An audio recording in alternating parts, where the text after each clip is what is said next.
All right.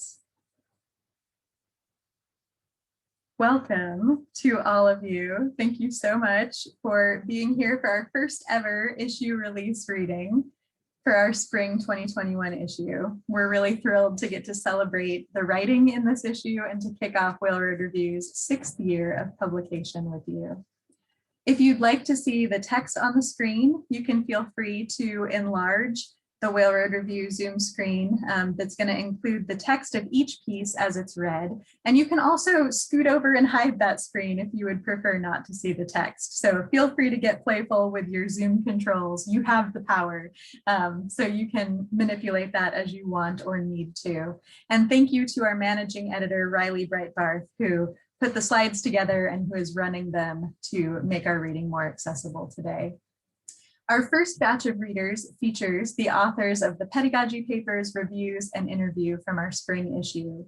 They will not be reading the reviews or papers for this event, but you should definitely read those in our spring issue, and you will get to hear an excerpt of the interview. Today, the review and pedagogy paper authors are going to each be reading a short poem or prose piece by the person whose work they reviewed or one of their own short creative pieces. Then the grand finale of Act 1 will be Gretchen Rockwell, who was supposed to read at our 5-year anniversary celebration in January, but I made a terrible mistake and left Gretchen's name off of the reader list. Fortunately, Z has forgiven me and agreed to read her wonderful poem for us today. But first, we're going to let Barbara Cricker lead us into spring with her timely poem from our new issue. So please welcome Barbara. Thank you, Katie. I would just like to say I wrote this maybe 3 years before the pandemic. Directions on how not to give in to despair. Notice the buttercups' silky petals tipping their mouths to the sun. Feel the hot breath of the dandelions on your bare arms. Count on your fingers. Smooth blue skies, lilacs going for broke, wildflowers in a jam jar. Hang your parka in the back of the closet. Put on a new pink sweater, paint your toenails with gold sparkles. There are pale new leaves on every twig, branch, and stem. Remember, the grass greens up regardless.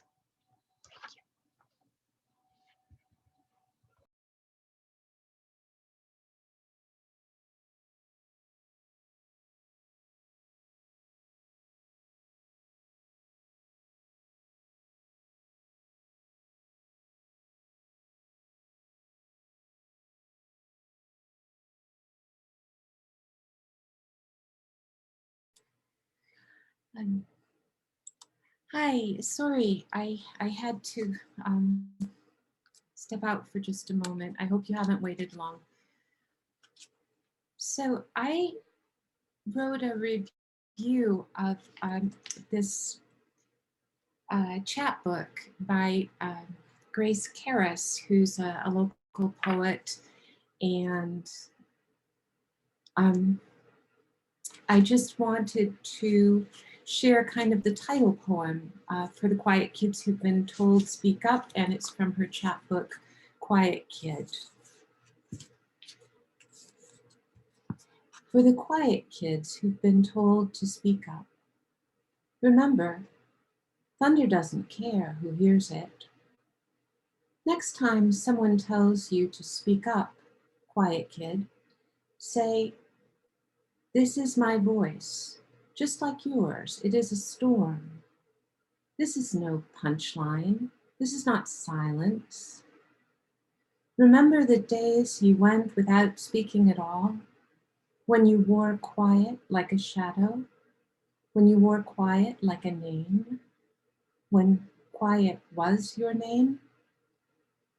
Those days you became the word absence, when you learned to hate the sound of your own laugh for the way it uncrumples in the air, creeps like weeds and bruises, how it sounds like mold.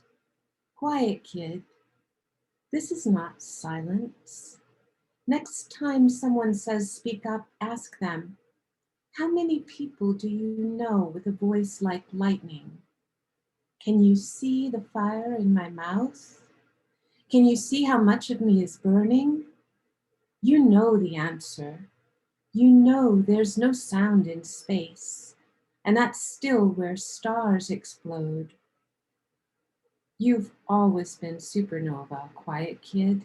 Next time they say speak up, say listen.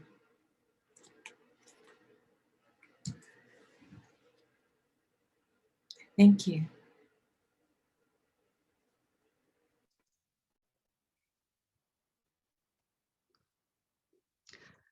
Hi. I did an interview with Carolyn Earlywine, and rather than reading one of the poems from her book titled Lesbian Fashion Struggles, I just thought I'd give you a little taste of her as a person. She teaches high school English in Central Arkansas.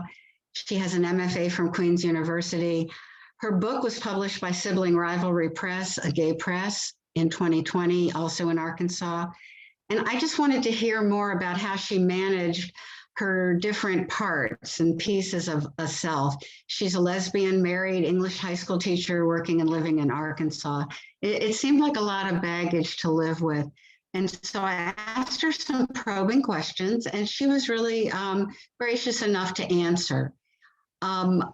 And when I asked her to tell me about the community, she said this: I'll be honest, it's a struggle to answer this question. This election and the last 4 years have left me with a lot of feelings surrounding my community. Partly feelings of defensiveness and protectiveness, and partly feelings of disappointment and rejection. I'm trying to hold all these truths in my hand at the same time. I also found some of her poems, which were about her work as the advisor to the Gay Student Association, to be very heartfelt. And so I asked her to tell me something about that. Being the advisor to our schools, this is what she said: being the advisor to our school's LGBTQ club is one of the greatest joys in life. I started being the sponsor for it while I was still closeted at work, and they are honestly a huge reason why I had the courage to come out. The thing that I had feared, being outed, was done very publicly. My administration was supportive, and my job was not in trouble. It was liberating, and I don't think I would have been brave enough to write and publish this book that I did without that happening. It makes me feel hopeful for the younger generation in terms of their openness, their gender questioning, and just their love of diversity. And it makes me hopeful just to hear that answer. I also called her out as a dog lesbian, and she agreed. She's a dog lesbian. That's from a cat lesbian here. These are only excerpts of the review. I hope you'll read the full piece. I hope you'll buy the book. And I hope, and I have the link to buying the book up there from Sibling Rivalry Press. I also hope that you have my slides of the cover of the book and the wedding picture. I sent them to you, but I don't know if you have those slides. There. I asked for a wedding picture and the cover of the book, which I think is delightful. Thank you.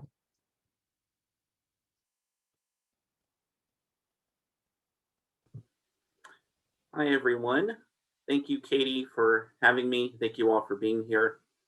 I'm going to read the first poem in Jennifer L. Knox's new book, Crushing It, which I reviewed for this issue of Whale Road Review. It's called The Morning I Met My New Family. A forest of conifers stands upright on the floor of Fallen Leaf Lake in California's Tahoe Basin, deposited by millenniums of landslides. Trees 100 feet tall, mummified in icy alpine water, needles still pristine. Rock-encrusted root balls weigh them down, but every now and then, one shoots up like a prehistoric rocket. Everyone else on the yacht was passed out when Merle Haggard heard a roar, looked up from the pile of cocaine, and saw a whale-sized Christmas tree erupt from the water. felt its wake's glittery spray, smelled its piney sap as it sailed over the deck, hovered a sec, spun, then splatted back to earth unanchored, yet forever tethered to Merle and all the naked people stirring on deck, awakened by his second birth, as from now on all my friends are going to be strangers, blared on repeat. Thanks.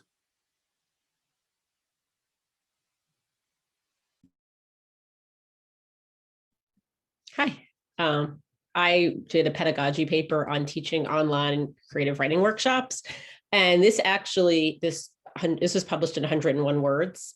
And I wrote this in a creative writing workshop that I was leading. So I just thought that would be a good place to read, something good to read. So here it is. It's called Playground. Okay, there it goes. The masked mother toted baby wipes in one hand and hand sanitizer in the other and called out, "Keep your distance," as she raced behind her rapidly moving, unsteady toddling son, who approached a child climbing off the slide. Her voice was louder as she instructed him to remember 6 feet. The child was barely 2 years old. He did not comprehend the concept of measurement. The mother pried her child from the other, while her slightly older son fearlessly swung from the playground's germ-covered metal monkey bars, unwatched and unnoted. It was the first time he reached the final rung.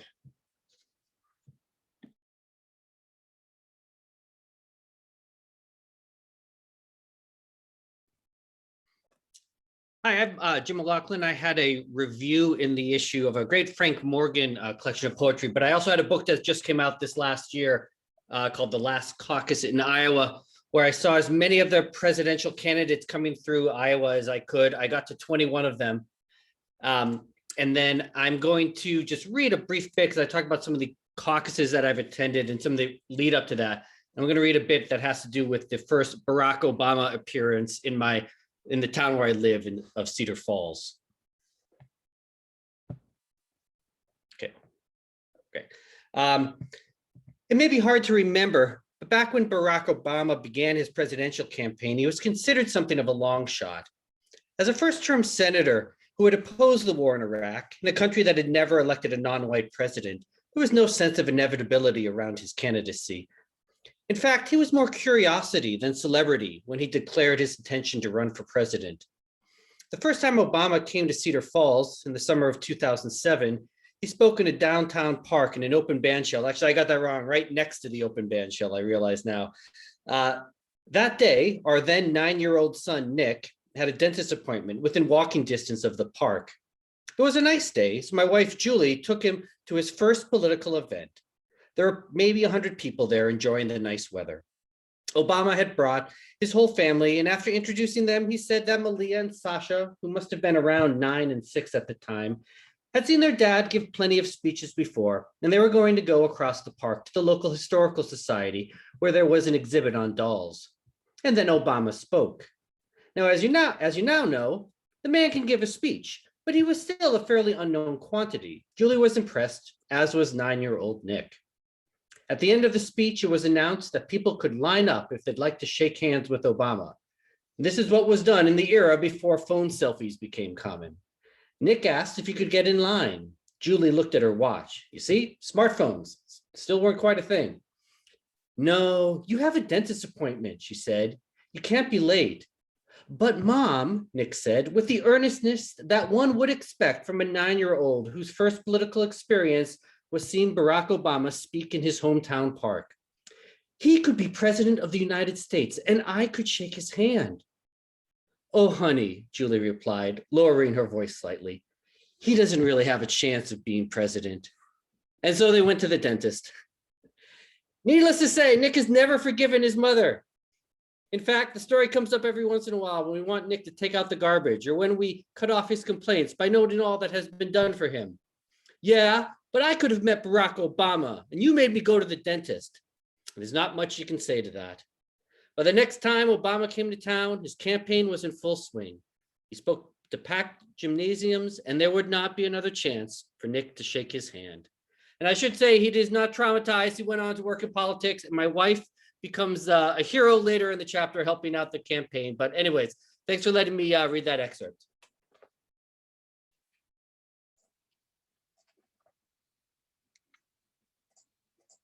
Thanks, Jim. My name's Eric. I wrote a pedagogy piece on using speed dating to improve peer critique, but I'm going to be reading Jacoby Falls, a poem that's forthcoming in another publication. Jacoby Falls, who writes the history books, claims final say on whether this spot gets volumes of its own or not a word. Famous battles on this site? None. But when the winter sun hangs low, icy daggers walled beneath the foamy crest blaze white. Here and there, tinged blue and green, a winter wave held motionless till spring. Regarding famous persons from this place, none as far as I can tell, though all about black birches bend, they'd make a fine birch beer. And some ways back once sat a little farm where countless chicken clutches hatched, and someone raised uncounted cabbages and peas, green beans, and a cherry tree.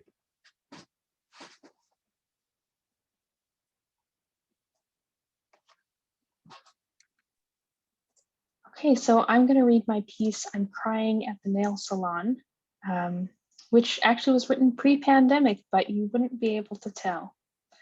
So I'm crying at the nail salon. It has been 6 months since someone touched me, and not even in that way.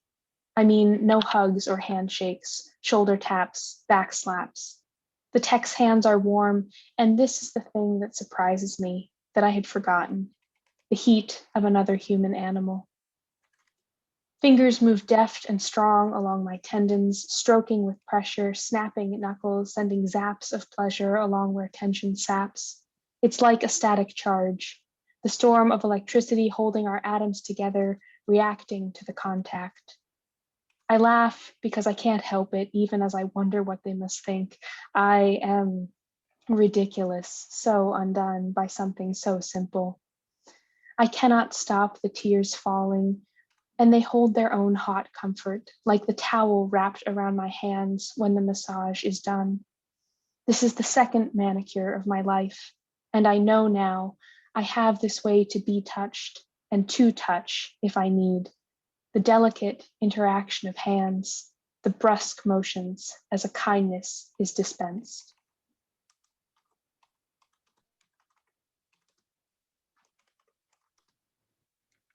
So I made a mistake and am talking after you read that poem because it makes me tear up. Thank you so much, Gretchen. It's so beautiful. And thank all of you who read in Act 1 of our reading. That was really wonderful. So at first I tried to organize this reading into themes, maybe parents, lovers, nature, but the themes in this issue are so intertwined and overlapping that it was really impossible to separate them and to categorize individual pieces in that way. So the remaining readers from the spring issue are going to read alphabetically in the order that they appear in the issue, and you'll hear the connections weaving across the pieces, the abecedarians and the animals, the lost fathers and the many mothers, the lovers, the questions about God, the voice of God, and more. So please welcome our first reader in Act 2, Nadia Arioli. I was tearing up too. On Day Without Name by Kay Sage. At Bible study, you read about Thomas. The other kids snickered at his unbelief. You thought of his worker hand gliding into a wound like a knife into fish. What did it touch after? Did he wipe it on his tunic, God blood on old rags? Did the smear come out in the wash? The image lost its resonance over the years. Your own gash allows neither entry nor egress. You don't think a body can come back after it becomes wended into wood. Sometimes you find small rocks. You like the ones with holes. You put your whole hands in geodes, careful not to chip your nails, which are bitten to death anyways. The rock reminds you your doubt, too, is a way to a gory miracle.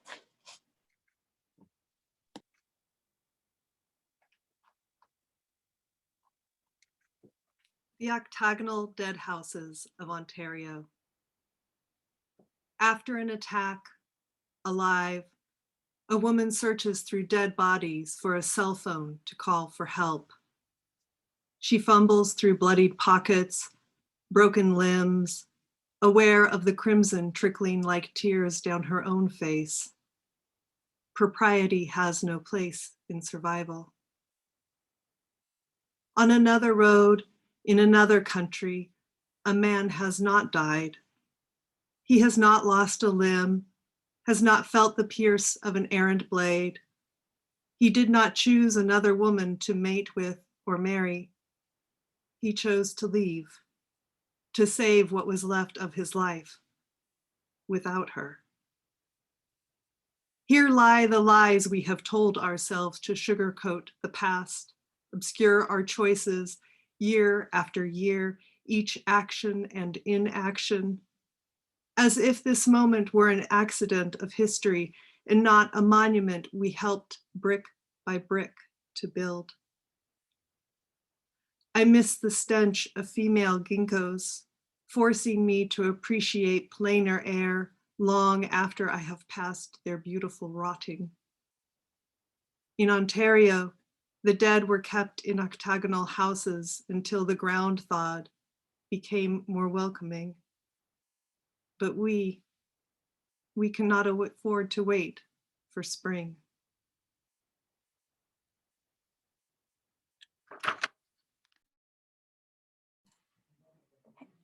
Hi everyone, my name is Carolina Cabada and I'll be reading What Grows in the Garden. We both stay awake all night, trying to make it through a trial, pluck a spearmint leaf to rest on, a tongue like the body of a savior, savor sweet green and blue tint flavor, sharp cool keeps one of us awake. Fresh figs split open, reveal slick insides, eat just enough to stave off slumber, stay hungry. What else to sink our teeth into to keep us going until fluorescent dawn? You sip the cold water and my eyes droop from the wine.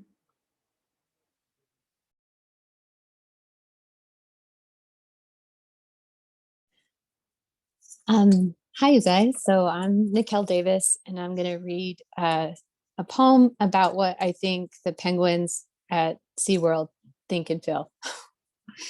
Penguin number 625 to the conveyor belt of eyes who watch her bang her own body against the glass walls. There was a time I was like water, my outer layer opening and bringing brine near as second skin. I was swimming for others, yes, of course. This was my course, swallowing silver flicker after silver flicker until I was wet fire. Filling to empty into my family. Sure, I was this, but I was water too. Could outswim Seal's jaw by releasing ocean from under feather, sea and me transformed into a vein of light in depths of an ever-heaving darkness. I was more than this bulk of self caged. I was the sea and the sea was me, and we intertwined, touched until we could not tell one from the other. If I'm not well, neither sea. Give me this failing chance to save. Free me.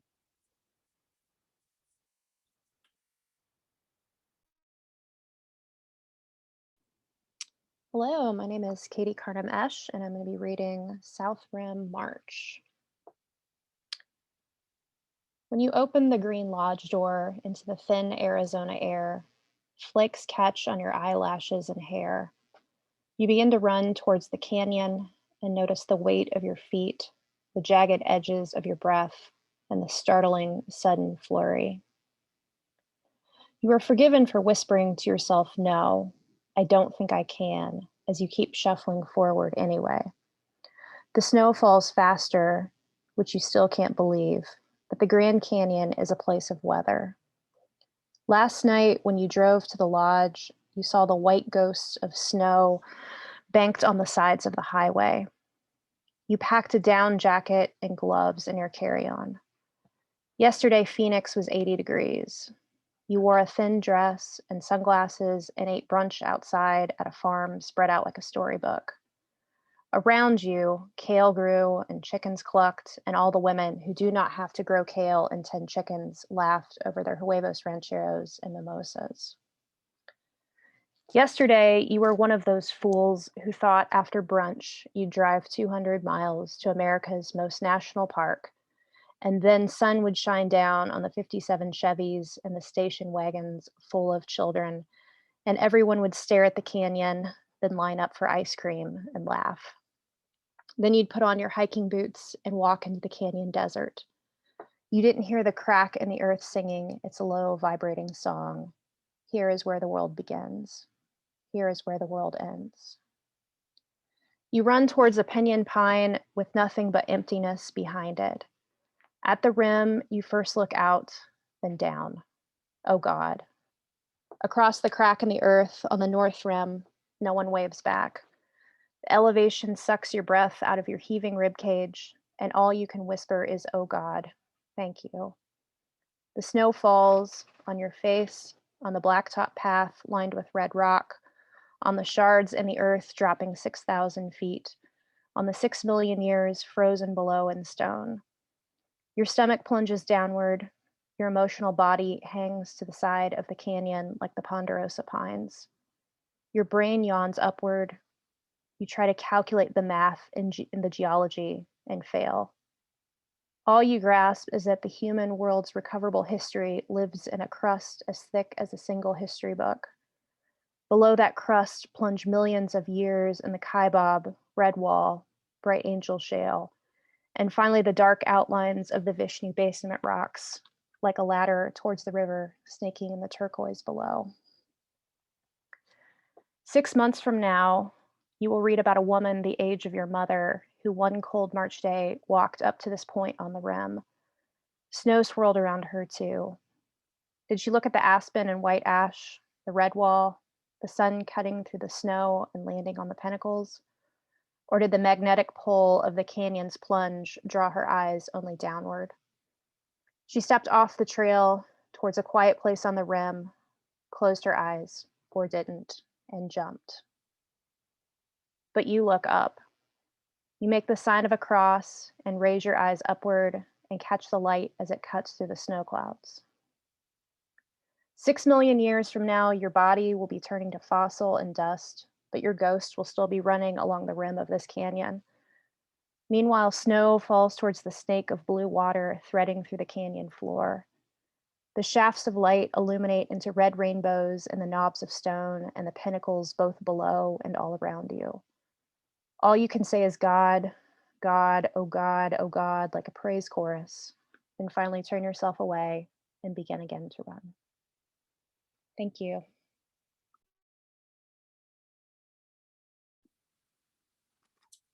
Hi, I'm going to be reading a family portrait with time travel and dirty wings. When my mother drank, she cracked time's secrets from her blue chair, gold ignition in the glass, rolled in the mouth, and her body slowed down, her voice slowed down, her breath drew the pixels on the screen to a silver stop. Her swallow warped the drapes. And I stepped inside her stalled world, hunched, my dirty wings furled tight, hands out to take the leaves and bones, her empty plate. I tell you, I was the only thing moving in the room. I was 12. My knuckles braced the cording air. A messenger, skin bladed by dumb bones, I shook, worn teeth, worn hush, and my mouth parting in terror's small, slow motion bloom. 40 years on, I swing a door into the room where she sits now with assistants, forgetting houses and towns, her words turning seasons to stone. Her bowl steams and the screen brims with stars. Past her shoulder, the glass frames branches that swim in tulip light. Against belief, against reason, it's May. She looks up and sees me, she looks up and sees me, the only moving thing. Finds a body I haven't been in years, rose tremble, hard lips and wings, and she calls me by the name I wore petals ago, my first ribs listing, little bird. Until she sees me, I don't remember where I'm from. She tilts her glass. She's thirsty, says, "You've come all this way." Thanks.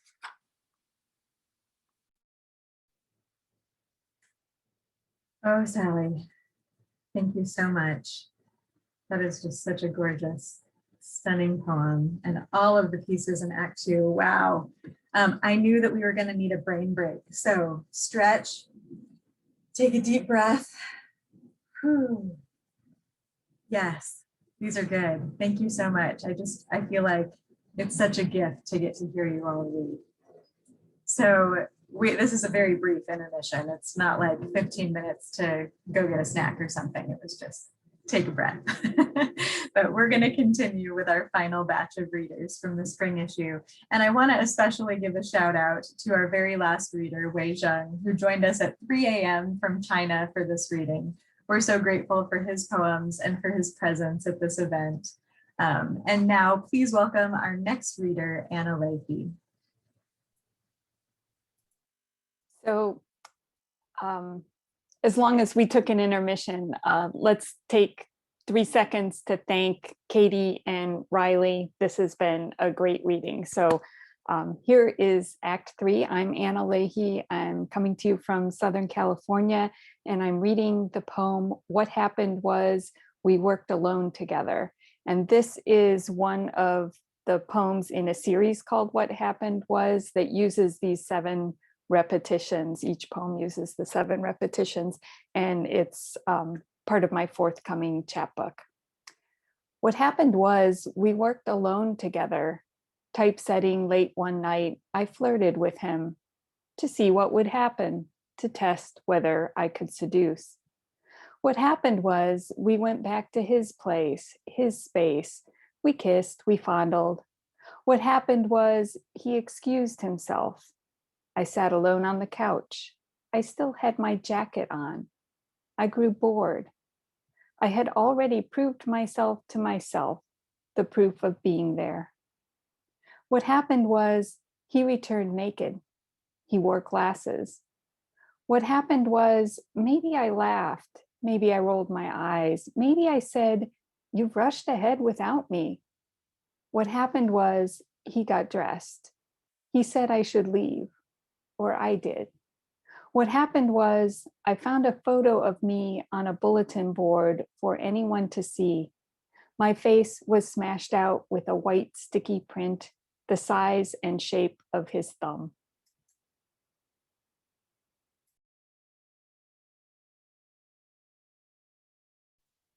Hello, thank you, Katie, for organizing this. I'm Courtney LeBlanc, and I'm going to read my poem, "The Night My Father Died, We Made My Brother-in-Law Watch Dirty Dancing." Because the whole week was exhausting. None of us slept. Our eyes swollen from crying. My throat was so sore, I worried it was strep. When the strep test came back negative, I worried it was COVID. Because the hospital bed still sat in the corner with medical supplies stacked beside it. The neighbors kept bringing over food, and so we grief ate. That morning, I woke at 3:45 a.m. to give my dad his dose of morphine. I found my mom asleep in the recliner, and when I woke her, she said I couldn't hear him breathing from the bedroom.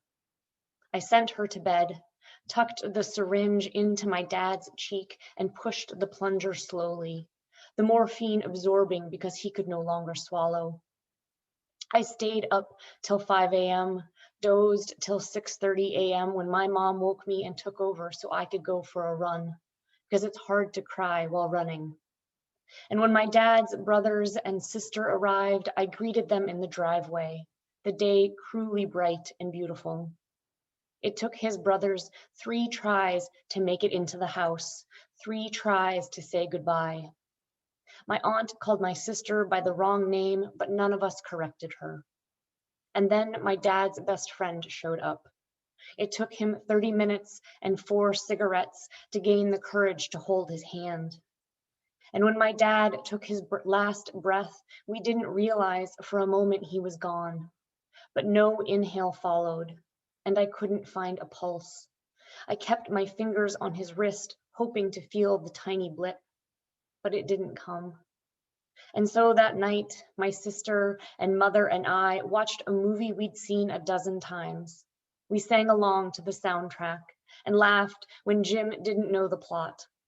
We needed nostalgia and distraction and a happy ending. We needed baby up on that stage, her whole bright life ahead of her. Thank you.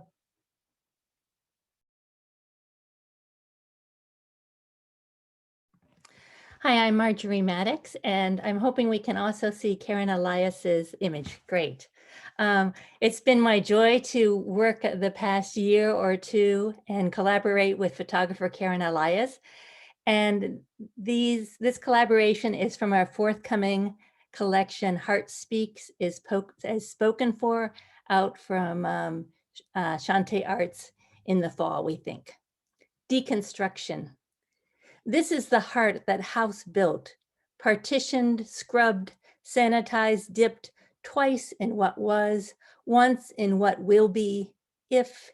The smell of smoke or bread or dog or dead, all, swirling too quickly from room to room, memory to memory, settling at long last in the dank well of the hidden cellar, from where 3 stories above, the cloistered heart listens hard to remember the sharp picket fence opening or closing, the scent and wheeze of breeze of before.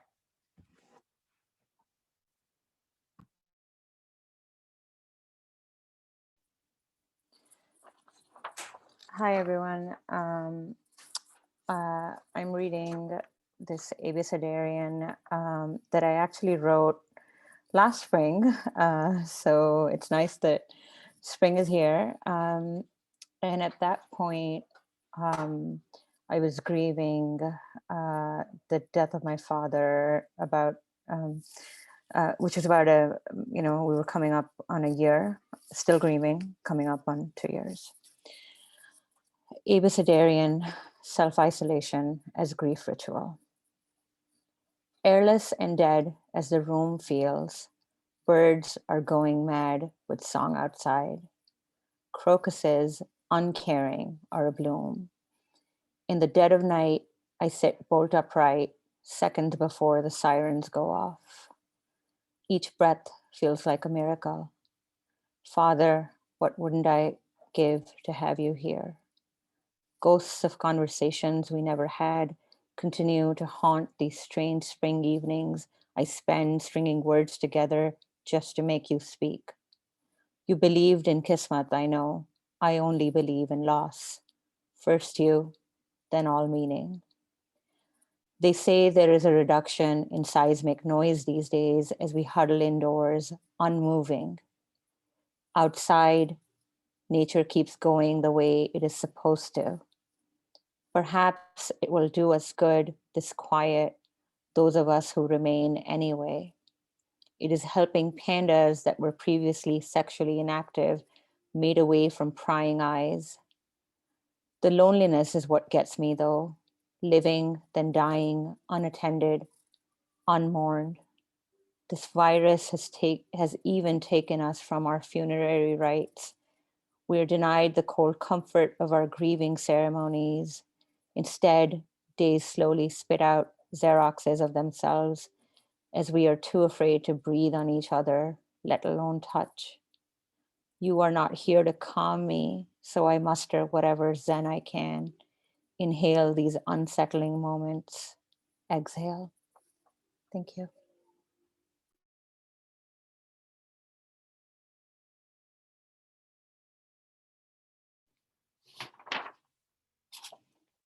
Wow. You guys are choking me up. Your poems. Whew. Mrs. God the Mother speaks fondly of fish. The epigraph is from the New King James Version of Genesis 6:17. And behold, I myself am bringing floodwaters on the earth to destroy from under heaven all flesh in which is the breath of life. Everything that is on the earth shall die. When earth was young, my godhood knew. I chewed regret and chose flood for a reason. I could rage at almost all creation except my scaly loves. Bobbing in its wetsuit, a fish isn't evil. A bottlenose dolphin knows nothing of sin. My bias lies hidden in details. Phosphorescence, invisible eyelids, an octopus's silky mantle and smart skin. Water mammals, blowholes for nostrils, brains sleeping in halves, one hemisphere at a time. Even piranhas eating their own, mouths full of bite. Even the sleeper shark feeding on whale fall. Lipid laden flesh. I rigged this hunger for fat and rot. My bipedal ones don't envy their glitter, gills, fins. Agency has no rope in the knot. Think how I flush land to lake, what I fashion afresh. Tabula rasa, clean slate. You, chalk.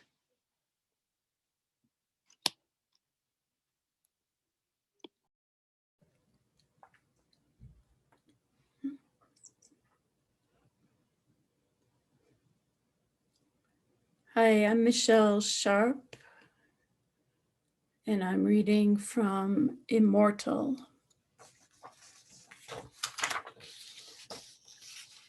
My mother's body lives wherever mine lives. My gestures, so like hers, they soothe her violations.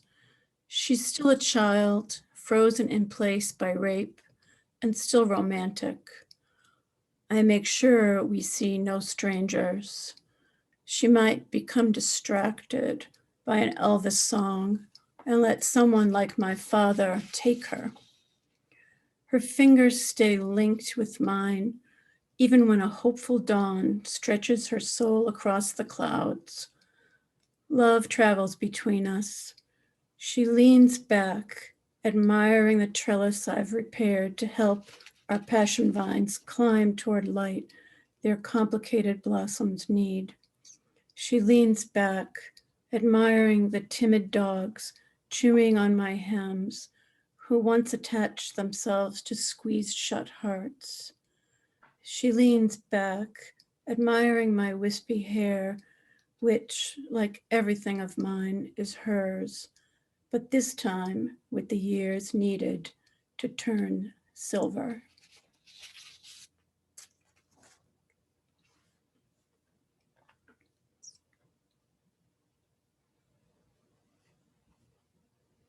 Hi, everyone. I'm Gail Thomas, The Crossing. In the spring of my daughter's 10th year, she studied spotted salamanders, how with the first warm rain, they crossed a busy road at night, propelled by magnetic and chemical signals to find their birth pool, a half-mile from the pile of rotted leaves and bark where they slept, not stopping at other ponds until they reached home waters. She designed a sign to warn cars, and a tunnel was built under the road that, spring after spring, was plastered with flattened bodies like ink blots. By then, her father had stopped calling, and a lawyer tried to extract monthly payments. I applied for fuel assistance when our wood ran out. In another state, his next wife delivered their baby. My daughter wanted to visit. She wore a mask and held the swaddled infant introduced as her sister before returning to our cottage, where we bundled in coats like stranded travelers, while cold drafts whistled through the walls. After laying eggs in her natal pond, the mother salamander returns to the woods alone. When her young can survive on land, they leave to mature for 4 or 5 years before they attempt the unmapped migration. One spring night in my daughter's 18th year, the phone startled me awake, an accident, the car totaled, but saved from tumbling down a bridge embankment. My daughter and friends shaken but uninjured. Spotted salamanders navigate the annual journey for 18 years, but only if they traverse that road in 88 seconds. 18 years of predators, drought, freeze, the eager hands of children, but only if they survive the crossing. Thank you.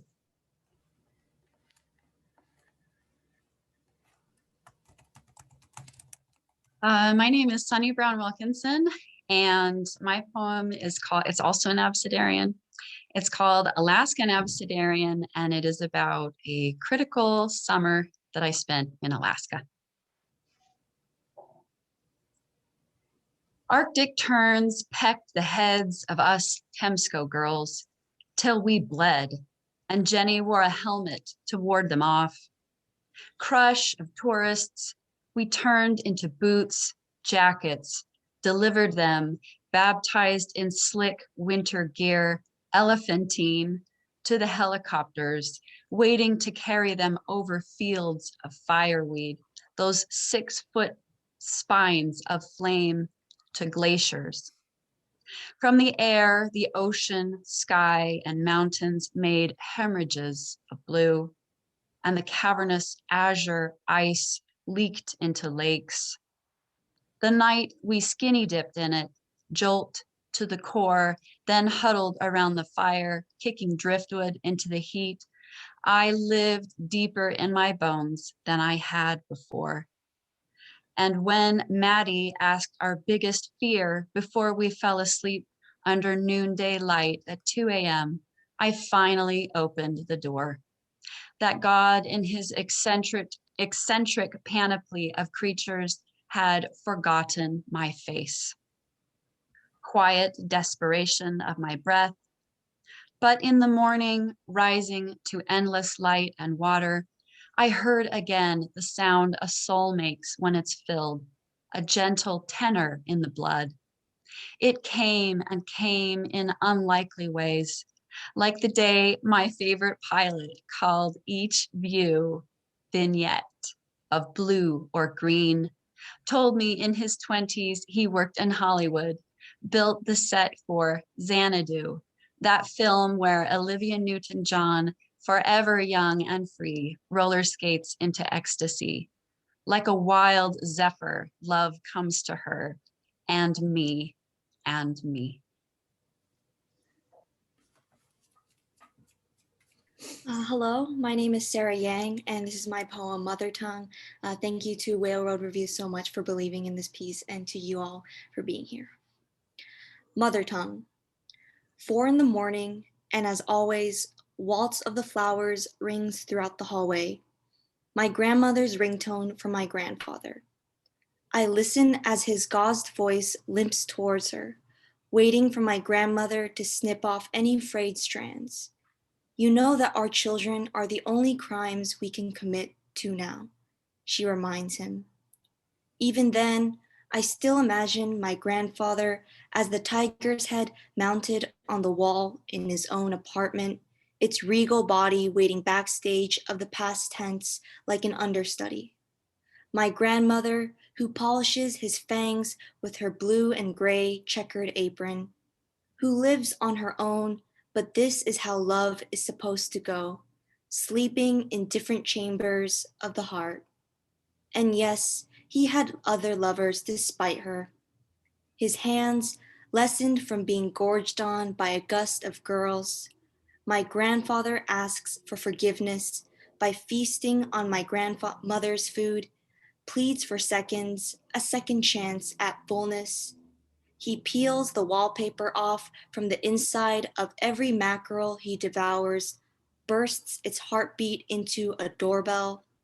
In the mirror, he tries hailing his boyish face like a time-traveling cab. Whenever I visit, my pale grandfather clings himself onto me, milk crusting on the lip of an infant lyric. He always thanks me for looking like my mother, a familiar face to attach as bait at the end of a family line, real and fresh griefs. In my family, a lover becomes his mother. My grandfather coos through the phone the way an orphan letter aches for the womb of a word. Thank you.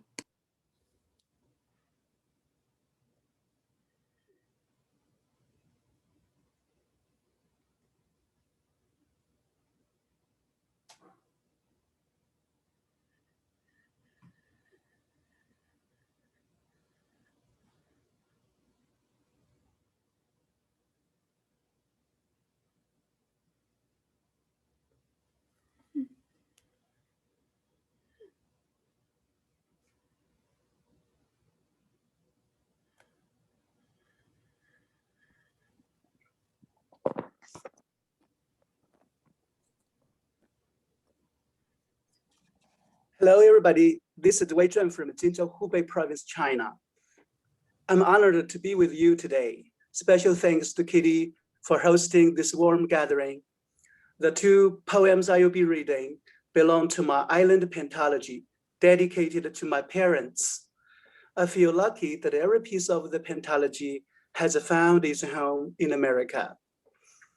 The pentalogy goes back to my childhood when my family lived on a small island in the Yangtze River. Now I'm getting to the reading. Episodes from 40 years ago. The river carries away the sunrise and the sunset. A hut and some willows are left behind. The river carries away the story of a fish and shrimp.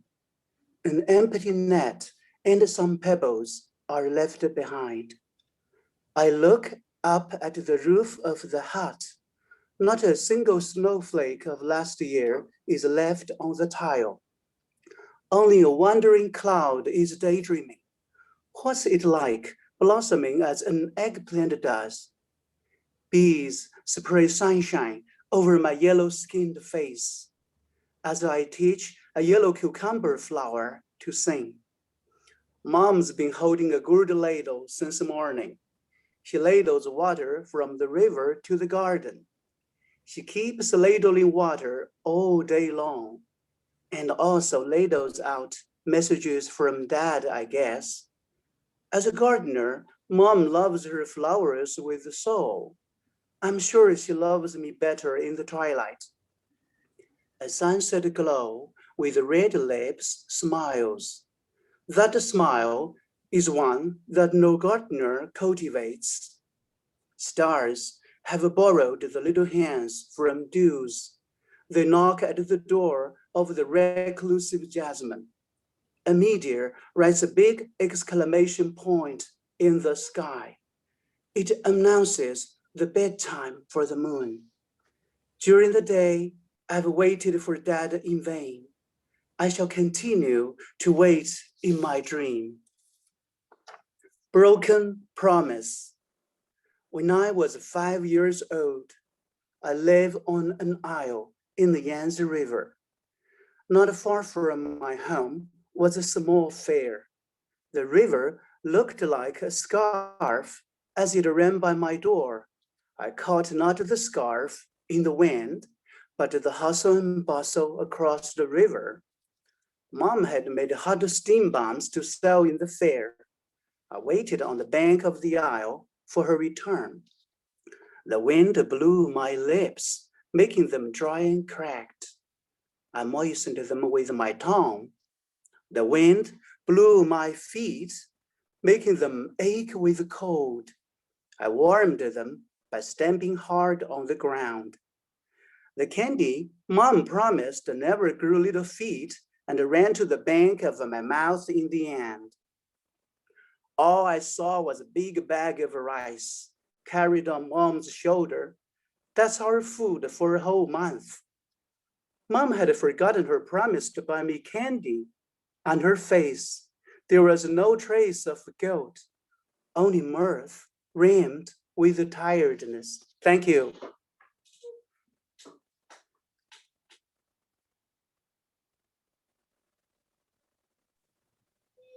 That was so wonderful, Wei. Thank you so much. So thank you to all of you. Oh my goodness, this was amazing. Thank you to everyone who chose to spend your time with us on Saturday or wee hours on Sunday. Many of the writers who read today have tipped the author links under their bio notes in issue 22. So if you enjoy someone's work, please consider tipping your authors. I'm going to stop the recording now. So if you would like to, you're welcome to hang out and just chat for a bit. And if you're watching this video in the future, then thanks also for watching.